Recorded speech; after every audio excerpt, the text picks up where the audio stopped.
I'm going to start off by talking a little bit about a funny discontinuity that we've begun to recognize between the way we experience our bodies and the way they actually work at the molecular level. Although we generally feel like our somatic selves are, essentially stable biological entities that live in the world but are fundamentally separate from it, when we look at how the human body actually works at the molecular level, it's increasingly clear that there's a very different sort of operational program afoot there. And that is essentially at the molecular levels, our bodies are more fluid than we generally experience them and more permeable to external influence. And so these are going to be sort of themes that swim through the presentation I'm going to give today. The fluidity comes from the fact that essentially the average protein in the human body has a half-life of about 80 days. So that means every 80 days you need to replace these proteins. So on the average, about 1 to 2% of the molecular U needs to be replaced every single day. And that replacement process is fundamentally mediated by the expression of our genes. So we've got 22,000 or so genes in our DNA, but it turns out that they're not all active. In fact, in any given cell type, only the minority of these genes are actually actively being expressed and influencing the way the cells and body work. So the fluidity comes from the fact that this process of sort of self-renewal mediated by gene expression, by the binding of transcription factors onto the regulatory regions lying upstream of the so-called coding region that actually becomes a protein that will influence phenotypes, behavior, that kind of thing. This is a fairly contingent event, and only, as I mentioned before, a minority of genes are actually actively transcribed into RNA and then into proteins that can influence cellular function and health. So this fluidity, this constant turnover or self-regeneration provides an opportunity not only to essentially sort of continuously preserve the body in the state that it's in and the way we generally experience it, but also for external factors to change which genes are expressed. So the permeability of this system comes from the fact that this sort of contingent gene expression process is hooked up to stimuli outside the cell. For example, through the social environment's ability to be converted by the brain into biochemical representations, which I'll talk a little bit more about later, that eventually end up in the vicinity of the cell, interact with receptors on the surface of the cell, and those receptors in turn are capable of regulating the activity of these transcription factors that are actually the switches that turn on and turn off the expression of these genes. So that creates this, in principle, possibility that external social conditions can regulate the expression of genes. The empirical question is, how often does this happen? Which genes are sensitive to social conditions? Which genes are indifferent and will continue going about their business being liver cell genes or something like that completely autonomously? So there's a couple of different ways we can answer that question that have been largely facilitated by the arrival of whole genome scale measurement apparatus, microarrays, genome sequencing, that kind of thing, which allows us to essentially interrogate the activity of all 22,000 or so human genes in a particular collection of cells and ask which ones are on, which ones are off, and what happens if you perturb the system. So using that kind of an analysis, we can, for example, do a study like this, where we take some young rats at the time that they're weaned, so they're capable of living independently, and then randomize some of them to live on their own in isolation, whereas the rest of them continue to grow up the way rats normally do, which is in a big pile of other rats playing with one another all day long and that kind of stuff. And then maybe a few weeks later, we'll pluck out their brains, look at their prefrontal cortex, and see what's going on in there.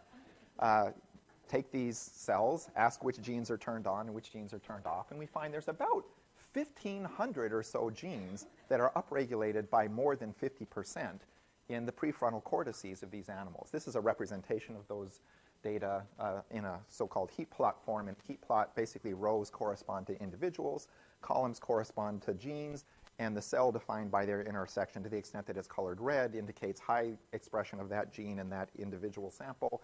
To the extent that it's colored green, that's low levels of expression of that gene in that sample. So the big organized blocks, relatively well-organized blocks of red and green, basically are representing the genes that show relatively high expression and genes that show relatively low expression So this is about 300 or so genes that are systematically downregulated in the prefrontal cortices of these animals. So this turns out to be about 9% of the total rat genome is systematically changing its function or activity as a function of merely being raised in social isolation for some period of time. So this is, on some level, not terrifically surprising, right? I mean, the brain is the fundamental organ of human social experience, and so it wouldn't particularly surprise us to learn that the brain's behaving differently if it's deprived of all social stimuli. What's been more surprising is when we start repeating this experiment in different kinds of tissues, we find that social experience makes its way surprisingly deeply into the body. So far, we haven't been able to find a single tissue system, though we've certainly tried, that isn't somehow sensitive to broad parameters of social experience. So, for example, if we look at cells of the immune system, which in first principle, why would the immune system care what your social life is like, right? Its job is to go fight microbes. Microbes are there presumably independently of whether you've had a good day or bad, whether you're around a lot of people or not. Why would cells of the immune system care about this? Nonetheless, empirically, if we look at cells of the immune system from people, in this case, who are experiencing themselves as socially isolated, we find about 130 genes that are downregulated, about 70 genes that are upregulated systematically in people who are lonely or socially isolated relative to individuals who are socially integrated. So that's actually kind of, if you will, the substantive challenge here, is to try and understand what these programs are and why they're being activated. What's the logic for this particular relatively small subset, about 2% of the human genome, showing these coordinated changes in expression. So part of the provocation for this comes from the fact that we can look at a variety of different kinds of adverse life circumstances. And what we've discovered when we look at gene expression profiles is a surprising degree of consistency in the kinds of changes that take place.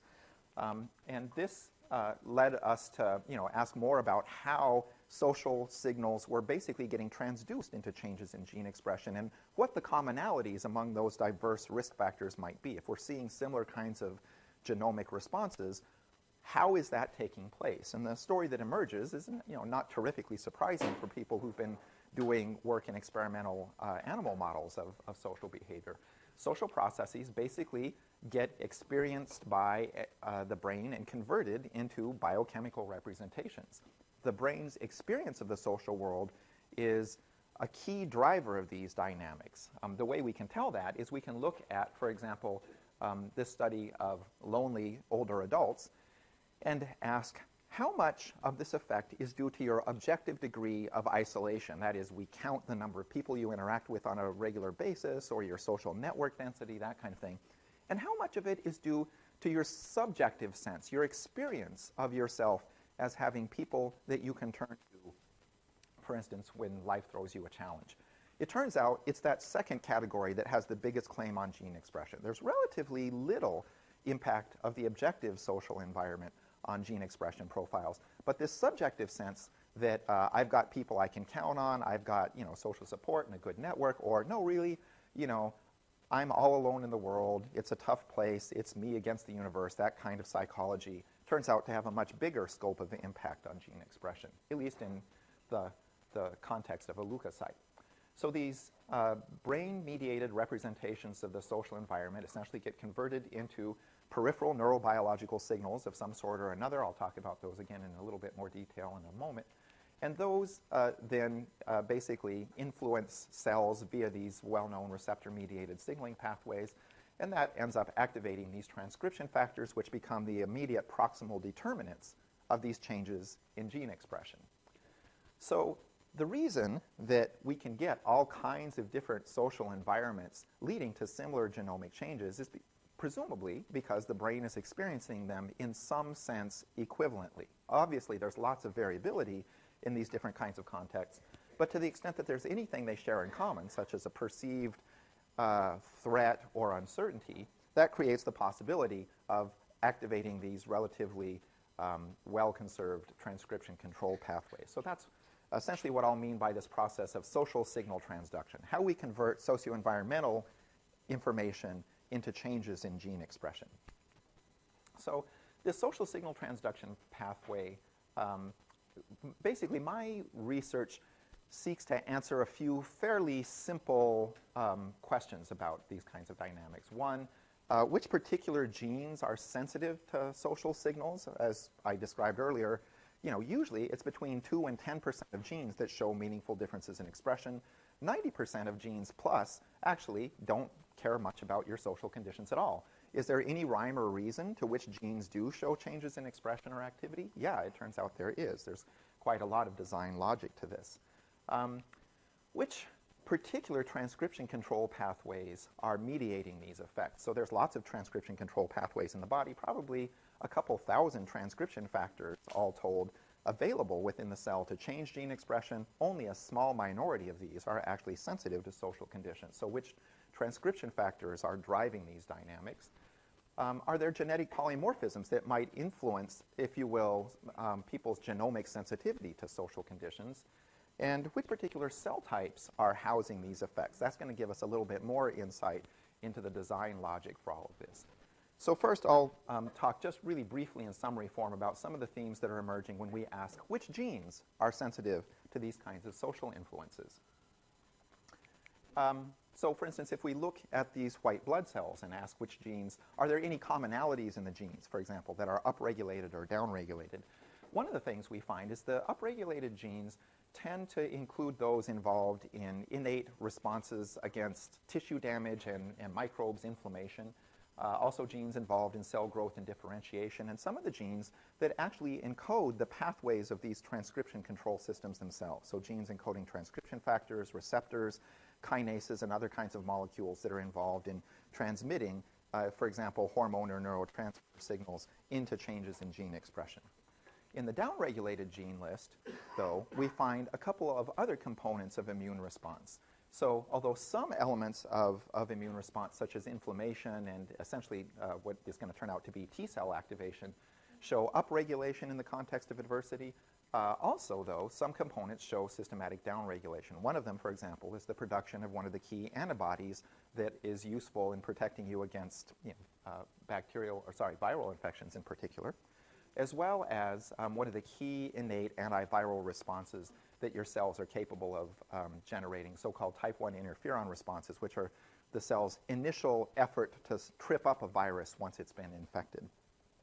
So those two dynamics recurrently emerge at such a degree of consistency that we now are calling this kind of fingerprint of increased inflammation and decreased type 1 interferon response essentially a conserved transcriptional response to adversity. Almost every extended period of social challenge or personal threat that we've studied is associated with this systematic change in the balance of these two gene modules in cells of the human immune system. Another area where we see relatively consistent results is when we look at cells of the nervous system. So these are data from a study where we have rhesus macaques at John Capitano's lab randomized to either stressful social conditions where basically their social hierarchies are scrambled on a regular basis. They basically socialize with a different set of monkeys every day, so they have to figure out, which monkeys are friends, which are enemies, what's going on here. It's just sort of a little bit, it's not like violently crazy social experience. It's just, sort of unnerving, and you don't have this established social niche or network that you can rely on to kind of structure the kinds of experiences you have. So even that degree of, relatively non-invasive, non-injurious social uncertainty is enough to double the expression of, for instance, this nerve growth factor gene. In this particular context, we're looking in the lymph nodes, which are basically convention centers for cells of the immune system to get together and coordinate responses.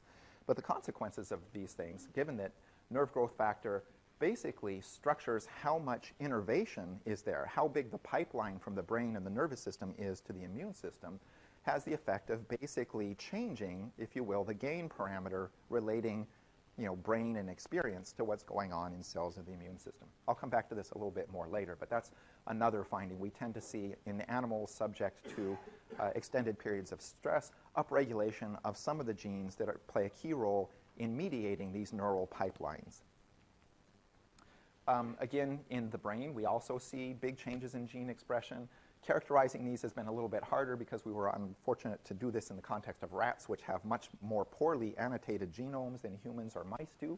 But sometime in the not-too-distant future, we'll have a clearer sense of the exact nature of those genes. But given that the brain is the key transducing mechanism converting social experience into these dynamics, it's almost certainly the case that there's some systematic change in, for instance, how people are going to perceive or experience what's going on in the social world and how that's going to get converted into these biochemical representations that proximately influence gene expression.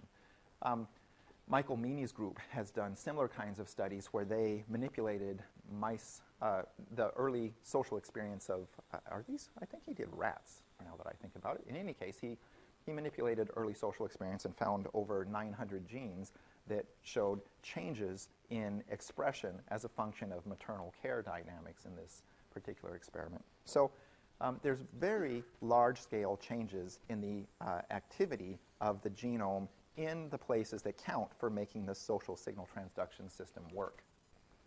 So that's just a very quick summary of this kind of thing. You can see that there's a lot of variability in how far we've gotten in interpreting these things, depending upon how much access we have to the tissue and how well we understand what the cells are doing. It turns out immune cells are very convenient because they are involved in such a relatively focal set of activities within the body.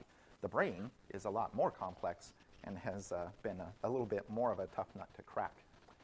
What kinds of transcription control pathways are carrying this kind of information? One of the challenges is that the assays that we use for sort of monitoring the activity of transcription control pathways are quite biologically intensive. So we've spent a lot of time trying to get around that problem, like basically to understand in a direct sense how much activity there is for a particular transcription factor in a particular cell. We would generally need, millions, if not tens of millions of cells. So we tried to come up with a strategy where we can go into, for instance, human sampling situations where we can't get tens of millions of cells and make some sort of bioinformatic inferences about which particular transcription factors might be socially sensitive, carry social information, and, which ones aren't. That will hopefully, allow us to exclude large fractions of candidates and focus on a much smaller pool of really plausible influences. So the way we've done that is by combining information from gene expression profiles that we get empirically in the context of studies of social adversity with the sequenced human genome in a way that would allow us to make predictions about which transcription factors are, if you will, the common factors that are responsible for the changes in the expression of multiple genes. So the logic of this goes this way. If we can measure RNA fairly accurately at the level of these microarrays, 22,000 genes worth of that, we should be able to go back to the human genome sequence for each of the genes that is showing a systematic change in activity and ask about these promoter regions, as they're called, the regulatory region upstream of the coding sequence of the gene, which contains these stereotyped DNA motifs, these nucleotide sequences that are essentially the preferred binding sites for these transcription factors. So transcription factors don't bind willy-nilly to DNA. They generally have a particular sequence of nucleotides that they like to bind to. If a particular gene's promoter contains some of these characteristic transcription factor binding motifs, then this transcription factor should be capable of regulating that gene. If it doesn't, which the majority of genes don't for any given transcription factor, then you can sort of think of this transcription factor as bouncing off of the promoter and not actually changing its activity. So if we put those two pieces of information together, which genes are regulated and what is the sequence of their promoters, and are there any commonality in the sort of the distribution of these transcription factor binding motifs, then we should be able to make guesses about which transcription factors are involved, and from that make guesses about the upstream pathways that are driving these, which receptors are connected to those transcription factors, and which exogenous influences are driving those things, or which, sort of, if you will, brain-activated hormonal or neural or other kinds of signaling pathways are actually carrying this information into gene expression.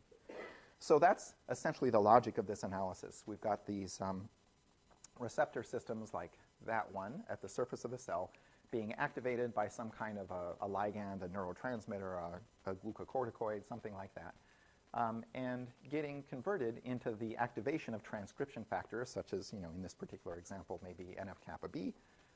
And that transcription factor then goes into the nucleus, binds onto the promoter DNA, and basically flags the gene for transcription. So I'm going to illustrate that by coloring the coding sequence in this cartoon green.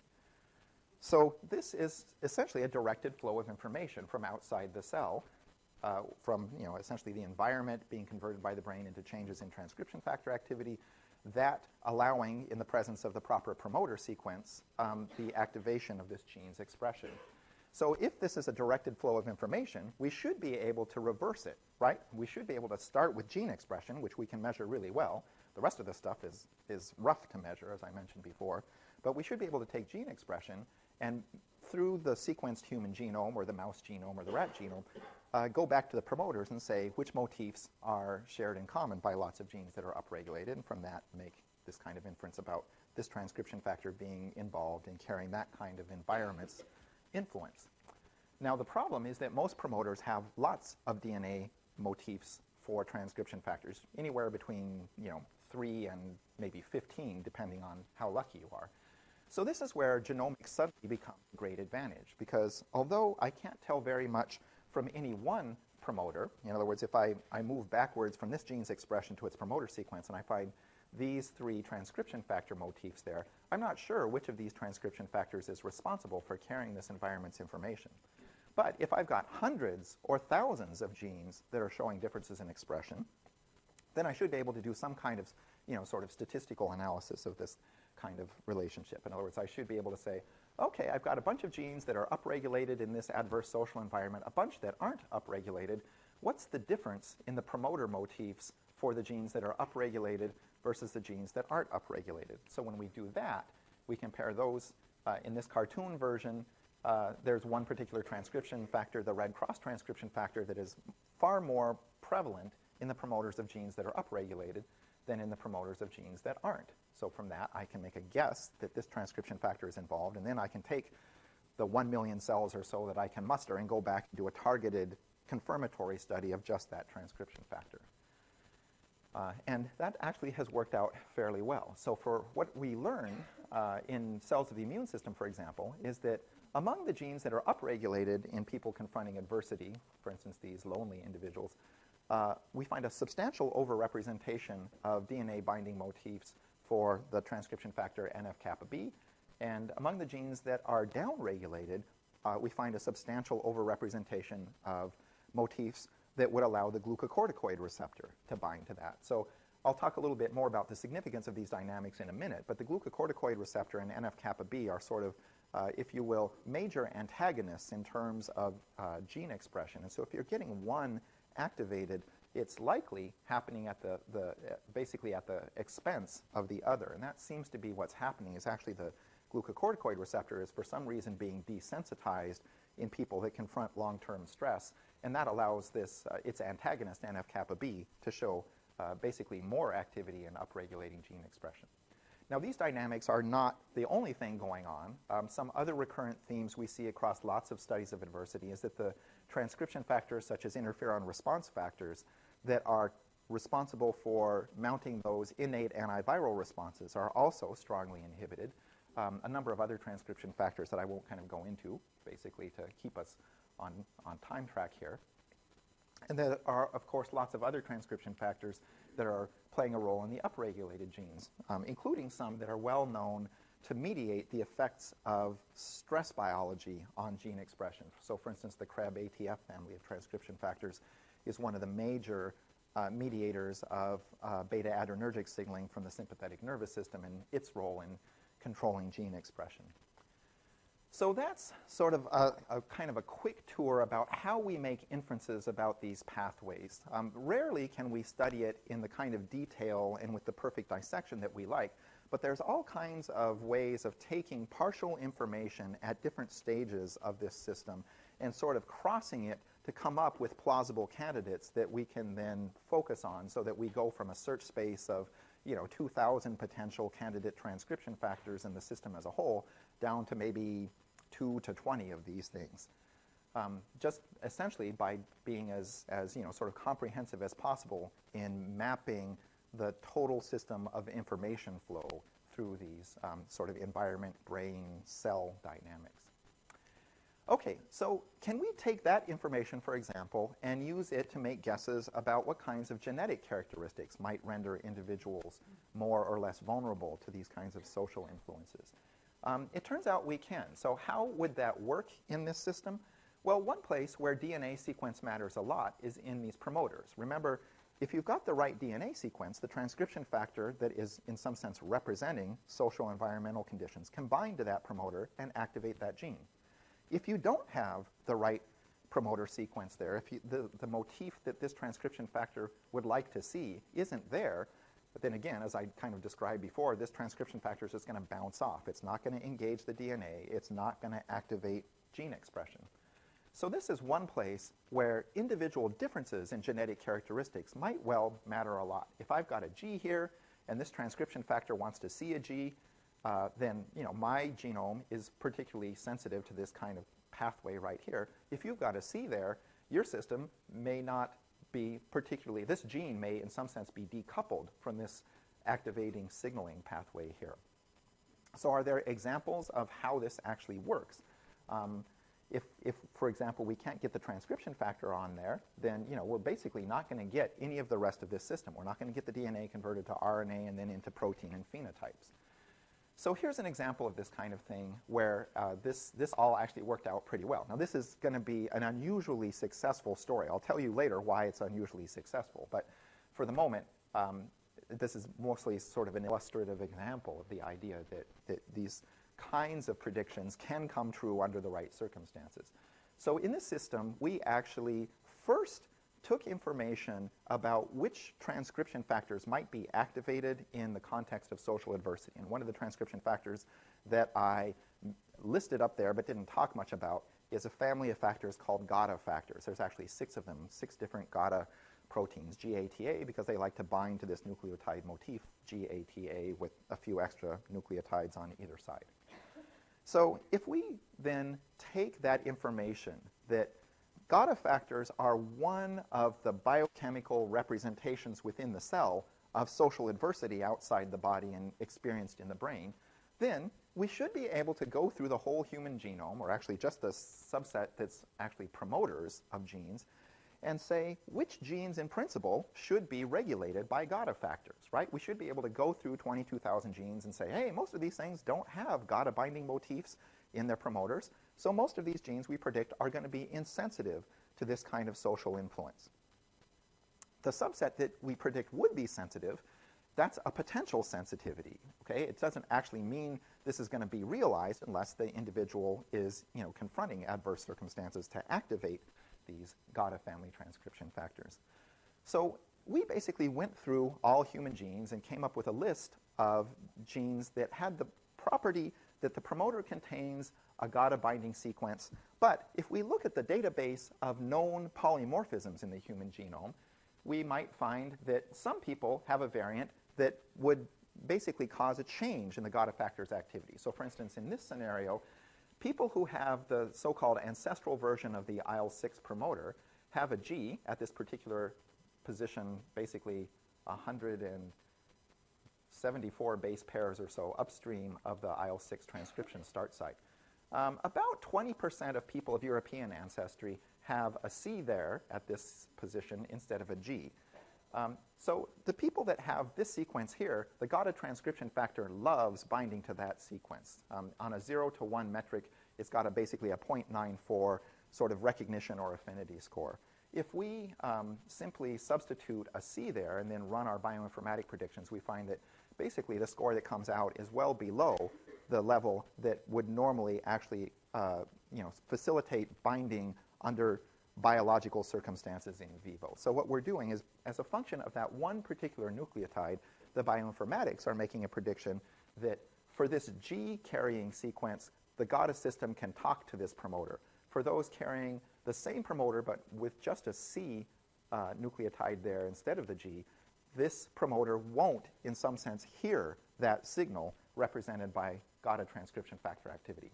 So that's the prediction that we get by running computer models. Computer models produce ridiculous results all the time, so you'd like some kind of confirmation that this actually happens.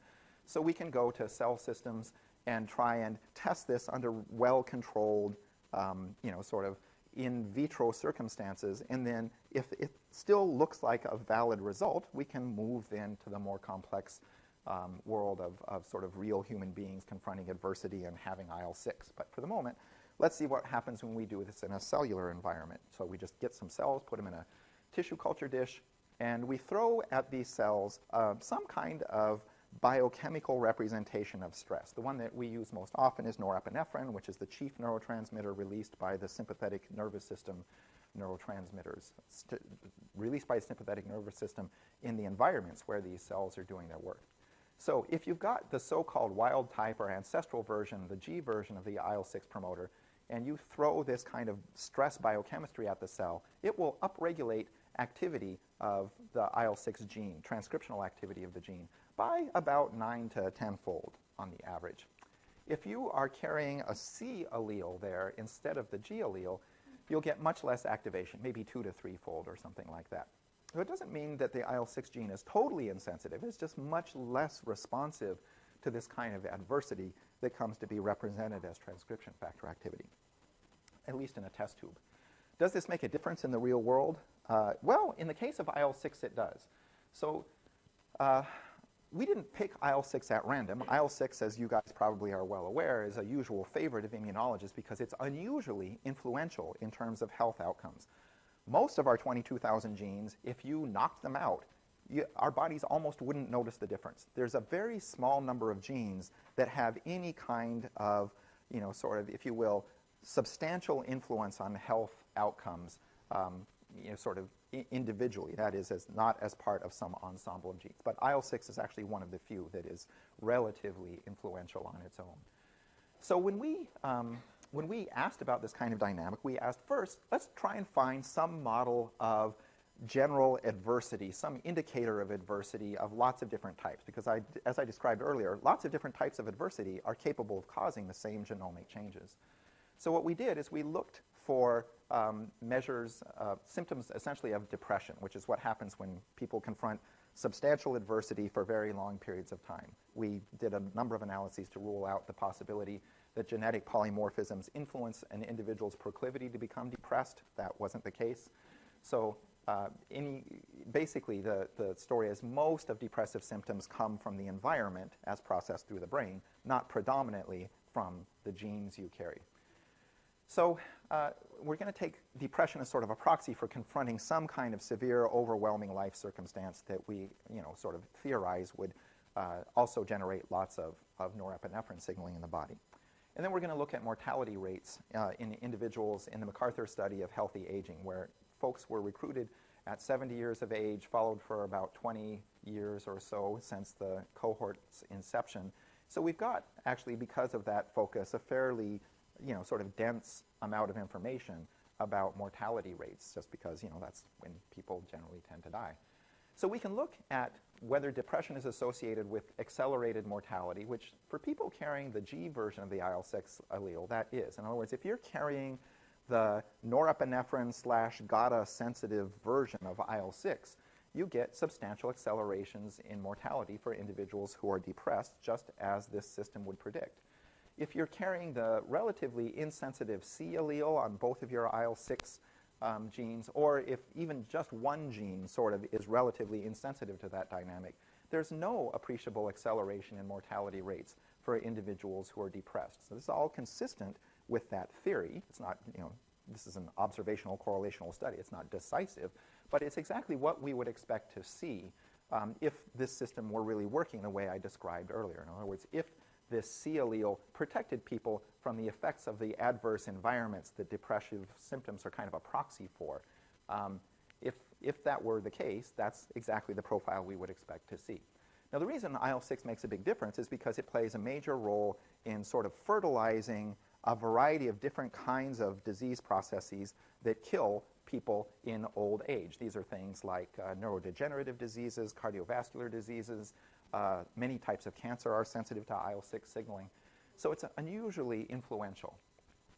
We'd like to know whether that inflammatory biology is actually the key driver of these effects. So we can go through and ask, what happens if we control for inflammation, control for the potential mediators of these dynamics? So, for instance, we can use C-reactive protein levels which are actually, I took out the CRP plot. Oh well, so much for that. What we're going to do is control for C-reactive protein variants as a function of these genetic characteristics and ask whether that gets rid of this association between genotype and mortality rate. So this is what it looks like when we've adjusted for all of the reasonable demographic confounders, but we haven't controlled away any of the variance that is represented by C-reactive protein levels. So you can see that there's a general increase in mortality risk associated with depression, particularly for individuals with the GG allele, not so much for the GC or the CC alleles. If we control for C-reactive protein, we would expect all of these associations to be abrogated. In other words, we would expect to control away all of the variance in disease risk and subsequent mortality risk that is structured by inflammation as, in some sense, mediated by these genetic polymorphisms in the IL-6 promoter. And that's, in fact, exactly what we see. So it's a pretty reasonable check on whether inflammation really is structuring these differences in gene expression, or sorry, in mortality. And yeah, actually, hang on just a second. The other thing we did to check that is we excluded all causes of mortality that were non-inflammatory in nature, or actually we analyzed them separately, and we found that basically only inflammation-mediated causes of death were subject to these kinds of dynamics, and non-inflammatory, like infectious disease kinds of things, or accidental death, that kind of stuff, there was no association with IL-6 genotype in that type of mortality. So yeah, question? Oh, sorry. Do these inflammatory responses correlate at all with the incidence of depression? Not too much, basically. So there's very little in what you might call normal free-range depressive symptoms. If you are explicitly manipulating the inflammatory system through pharmacologic means, then there are some big influences. But it's actually, in general, not a very strong correlate. So in these analyses, we're actually, one of our initial analyses was just to ask, do depressed people in general have more inflammation? The depressed people in general do have more inflammation. What we don't know is whether that's because the depression is causing the inflammation, or actually I don't think it's really the depression. It's probably some common factor causing both of them. There's stress or adversity causing both of these things. So you can actually do time-based analyses and ask whether high levels of inflammation at time 1 predict depression later on. Not a whole lot of support for that kind of thing. There's a little. I'm not going to say there's nothing there. There's probably some contribution there, but its quantitative significance is not very strong.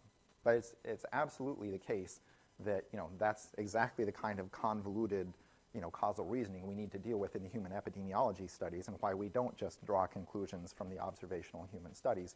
We use them more sort of as reality checks on whether the causal inferences we draw from the cell culture studies have any traction in the real world.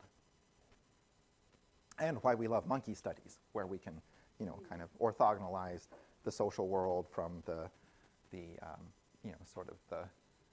we can control the causal relationships between social conditions and inflammatory conditions. Okay, so the sort of the system I want to kind of leave you with in this sort of section is that if we can map the conversion of experienced adversity into changes in neurobiological activity, and although I didn't talk much about this, we should then be able to map the particular receptor systems involved, and then through the kinds of bioinformatics I talked about earlier, make guesses about which particular transcription factors are carrying this information. So this kind of thing is what I was talking about in the first part of the talk. We should be able to find the genes that are sensitive to adversity, and we should be able to use bioinformatics to map the particular transcription factors involved. Then we should be able to go to databases and ask about human genetic variability and how it might influence these dynamics. So for the sort of ancestral version of the IL-6 promoter, what happens is that you get activation of inflammation in response to adverse social conditions that converted into these biochemical representations, and those structure differences in mortality. For people with polymorphisms that basically knock out this system, that prevent, for instance, this biochemical signal from actually interacting with this genetic response system, you basically knock out the second part of that trajectory. You're in some sense pulling a wire out of the wiring diagram that maps social conditions onto gene transcriptional responses. This is actually similar to the notion that's at work when people talk about epigenetics. Technically, what I've talked about today isn't epigenetics in the sense that, according to biologists, epigenetics really is essentially modifications locally of DNA. Transcription factors don't, in normal usage, constitute epigenetics in their particular definition of it, although I realize that social scientists often sort of conflate the two. But in any case, in the epigenetic scenario, as understood or interpreted by molecular biologists, a similar kind of dynamic happens, where you get, for instance, a system like this in which methylation of the nucleotides in the promoter, this sort of modification of these nucleotides so that they're carrying around a methyl group, which has the effect of essentially preventing these transcription factors from binding. So it's not that the social environment no longer activates the transcription factor, but the transcription factor signal representing social conditions doesn't register in terms of changes in gene expression because it can't access the promoter. It can't bind to the DNA sequences that are actually required to activate this gene and then change cellular behavior and the upstream phenotypes. So that's what, for instance, Michael Meany's group is talking about when they look at early life social conditions and their role in modulating methylation of, for example, the promoter of the glucocorticoid receptor in the hippocampus of these young rats that they look at. So that's kind of a quick story of, sort of how we can take this information about sort of, in this system, descending control of transcription by social environmental conditions, and then cross that with notions of individual genetic polymorphism. Now, I'll say at this point, I don't think that we're going to routinely find the kinds of gene-environment interactions that I just articulated here, simply because there are very few genes that are as influential in terms of health outcomes as IL-6 is. So most genes, we can find gene-environment interactions all we want, but the genetic penetrance to phenotype is probably going to be much lower. So what I'll do now is talk a little bit about how we can carry out similar kinds of analyses to determine which cells are mediating these dynamics. In the same way that we should be able to move from gene expression dynamics to inferences about promoters, we should be able to move from gene expression to inferences about the cells that are involved. And the reason is that different cell types express different types of genes. There's lots of genes that are expressed only in one cell type or a very small number of cell types. So if we see changes in gene expression, we should be able to, if we've got independent information about this mapping between gene expression and cell type, we should be able to ask, is there some kind of suspicious overrepresentation of genes that are expressed by monocytes, for example, in this particular set of empirically responsive genes that are showing changes in activity in response to a social condition. When we do that kind of analysis, and we've only been doing this now for a couple of years because we just kind of figured this trick out and actually made it work only about a year and a half or so ago. But subject to that proviso, across the studies that we've conducted so far, it looks like within human white blood cells, there's a couple of cell types that are responsible for the predominant changes in gene expression that we see. These are monocytes and dendritic cells. Now, I realize that you guys are not immunologists. That probably doesn't mean anything to you. But the reason I'm pointing this out is this kind of information is actually pretty helpful to us when we're doing teleological analysis. So we've spent a lot of years independently of gene expression trying to understand what these various cell types do. So as immunologists, we know monocytes, their job is to basically be a reconnaissance cell, figure out what's going on if you've got dead and dying cells, go in there, sample the debris in the environment, which hopefully will include the pathogen, and then take that stuff back to a lymph node and use it as a wanted poster to activate T cells to come and kill this pathogen. Dendritic cells do much the same thing. Monocytes, in addition to that so-called antigen-presenting activity, also put up an initial fight. So not only do they go in there and observe, but they do their best to throw up, some kind of a stumbling block to whatever pathogen is there before they go off to activate this more sophisticated T cell response. So the fact that monocytes and dendritic cells seem to be preferentially the generators of these dynamics gives us some insight into what the system as a whole is actually trying to do. Monocytes and dendritic cells are essentially decision-making cells. In addition to activating the system, they also give it advice on, for instance, are you confronting a viral pathogen or a bacterial pathogen? So when we see this kind of conserved transcriptional response to adversity, where we see more inflammation and less type 1 interferon response coming out of dendritic cells and monocytes, that tells us a lot more about locally what's going on, and especially kind of what's not going on in response to the social environment. So for instance, this has allowed us to make this guess about what is actually the sort of the immunological logic of this conserved transcriptional response to adversity. Because it turns out under normal stable conditions, when you have high levels of type 1 interferon and immunoglobulin G production, that turns out to be a profile that would be very good at defending you against intracellular pathogens such as viruses. What's happening when people are confronted with adversity, or monkeys or mice, is that the immune cell transcriptome is clearing out some space. It's basically suppressing a substantial amount of this antiviral response and opening up more inflammatory gene expression, which is particularly good at protecting you against bacteria. Now, it turns out the immune system can't do both of these responses optimally efficiently at once. It can be good against viruses and relatively weak against bacteria, or vice versa. But it turns out pathogens have capitalized on immune response so much that it can't do a perfect job of both at the same time. So what seems to be happening here is that adversity is hooked up to these decisions that the cells are making about what kinds of pathogens they're likely to confront. And that led us to think about, are these cells right about that? And it turns out, after pondering that for a little bit, we concluded they probably were right about this. What's probably happened is that the human genome has learned something about the relationship between our social ecology and our pathogen ecology.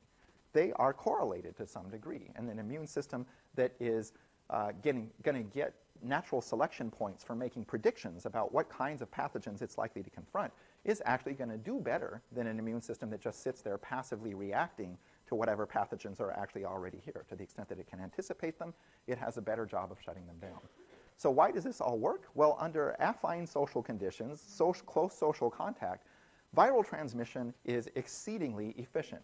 Viruses need close social contact, ideally reproductive level close social contact, to actually transmit efficiently. They need, even respiratory viruses need long periods of time in close proximity to other people for you to suck up these viral particles floating around on, little fluid droplets in the air. Viruses are weak creatures. They're very good when they're inside us, but they're incredibly fragile outside us. So the only way you're going to get a viral infection in general is through close social contact with another member of your own species. That is not true for bacteria. Bacteria are tough creatures. They live everywhere. They live on rocks, sticks, swords that people stab you with.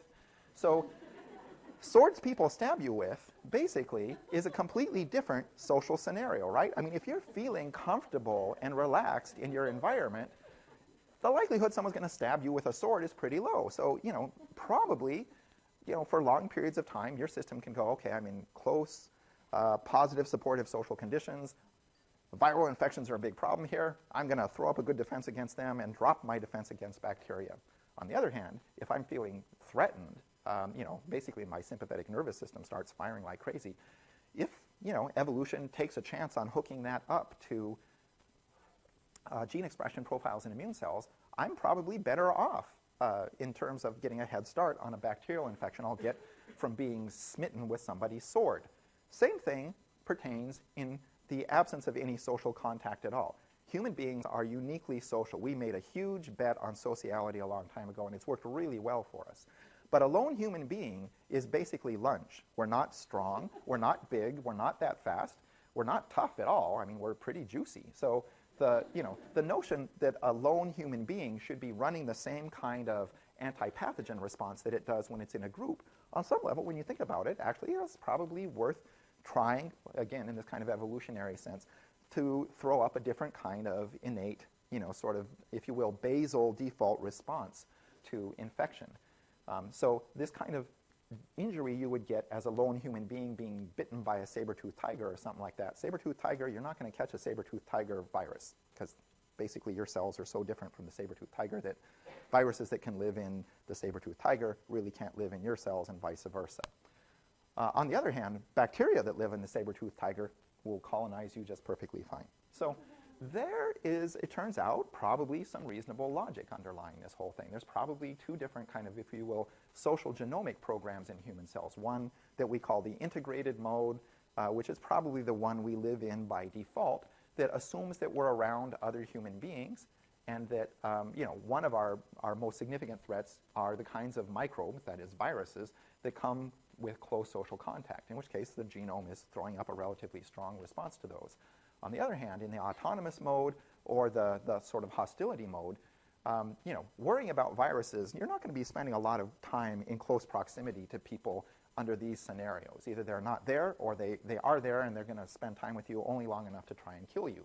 But the bacteria that's going to come with both of those things basically poses a different challenge to the immune system, and one that it can adapt to. So it can start to forecast, in some sense, what kinds of pathogens you're going to be confronted with based upon your experience of the world. Now, the downside is that if we are experiencing the world as a sort of a hostile, competitive, uncertain, threatening place all the time, which is, frankly, much of modern American social experience, you're constantly going to be activating this defensive program. You're constantly going to be dumping your antiviral responses and throwing up these really strong responses to bacteria.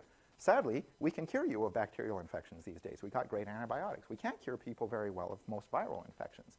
So you've got a system that worked pretty well in our ancestral or primordial social conditions, but is now making bad guesses, if you will, about what kinds of genes to activate under certain scenarios.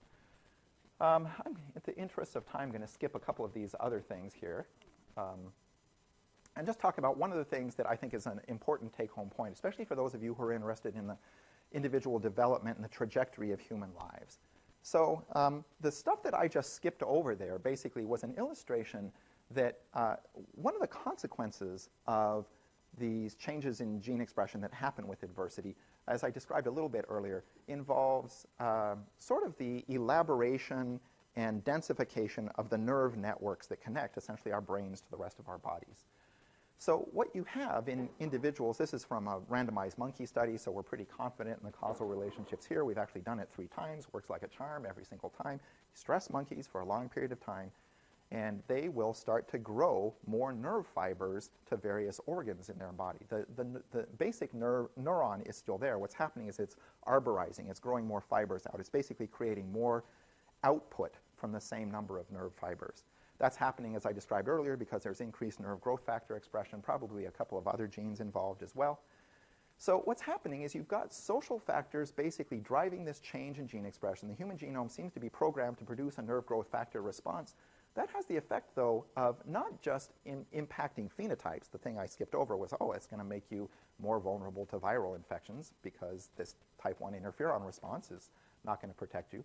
But the other thing it's doing is it's basically increasing, if you will, the throughput in this system. In other words, there's more connection between the brain and, in this case, immune cell signal transduction processes through these neural fibers. So you get a feedback loop here that creates the opportunity for this kind of recursive persistence. And that's true not just in this particular example at the level of neurobiology, but really every one of these stages of social signal transduction is potentially vulnerable to these kinds of initially kicked off recursive dynamics. As you saw, there was lots of changes in brain gene expression, which I'm going to skip over quickly in a second. Lots of opportunities, as I described earlier in the loneliness example, to look at changes in gene expression for receptors and kinases and transcription factors, these kinds of elements right here. So this has a capacity to produce these kinds of attractor systems that kind of lock in and self-perpetuate. I told you I was going to skip over the brain stuff. I'm going to do it, sorry. But what this gets at is this notion that there are early experiences capable of kicking us off into one side or another. You can kind of think of these things as like saddle points, where a little bit of perturbation one direction or another kicks you into this sort of bowl of self-perpetuating stable attractor dynamics. We see stable attractor dynamics in genetic systems all the time because genes regulate their own expression and they regulate the expression of their co-conspirators. That's actually why it's so hard for us to intervene in these genomic systems, is that you need to hit lots of genes at the same time. That's great for stabilizing and robustifying the system against perturbation, but it also creates a big challenge to intervention. And that's kind of what lots of developmentalists have talked about, even back to the psychodynamicists. Harry Stack Sullivan was a psychodynamic researcher who argued that before we even can talk or think or recognize ourselves as selves, we start to develop theories about the social world. We based on early interactions with parents, we decide the world is a safe, stable, predictable place, or no, I want stuff and often the world doesn't give it to me and I don't know what to do and you really can't count on other people and I'm all in here by myself or something like that. So relatively small dynamics in the beginning, to the extent that then they change the way your brain is expressing genes to make you more suspicious, hostile, and cynical, or change the connection between your brain and what's going on in the rest of your body, create this sort of self-perpetuating system that can, in the end, be very hard to break. So essentially, we often, in a kind of a figurative sense, think of bodies as machines for turning environments into outputs. These outputs are behavior, which is ultimately the unit of natural selection, but there are also outputs that include gene expression. And what's significant about the gene expression is that it actually structures the characteristic of the body converting, environment converting machine in the future. So that the same event that, sort of hits a body will produce different responses depending essentially upon the individual's history, the history that structures then the nature of the receptors and the kinases and all that other stuff that's actually the machinery through which the body is producing these things. So what you get is this system where RNA starts changing the vessel that produces RNA sequentially over time, and you have this change in gene expression that becomes, in some sense, sort of a measure of your body's effort to adapt to the circumstances that you've confronted during your life, sort of an analog of changes in DNA sequence that our species has acquired to adapt to the circumstances that we've acquired, that we've confronted in our whole species history. So the take-home point I want to leave you with is simply that the social world is powerfully connected to what's going on in our genome. So our social environment is going to influence not just gene expression now, which is a fairly fluid event, but because those proteins then come to structure who will be in the future at the very most fundamental biological level, it starts to influence the molecular composition of our bodies. And if the proteins that are generated by these dynamics persist for 80 days on average thereafter, for the next 2 to 3 months, your system is going to be registering the impact of what's going on in your social environment and your subjective experience of it, sort of on a regular basis.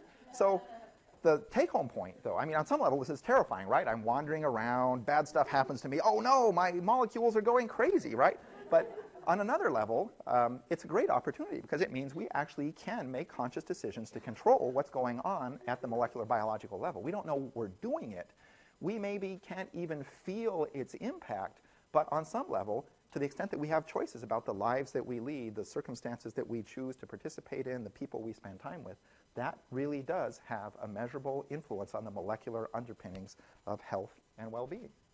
And that's all I have to say. Sorry, I consumed almost all of our question and answer time. But does anybody have any 7.5-second questions they'd like to answer?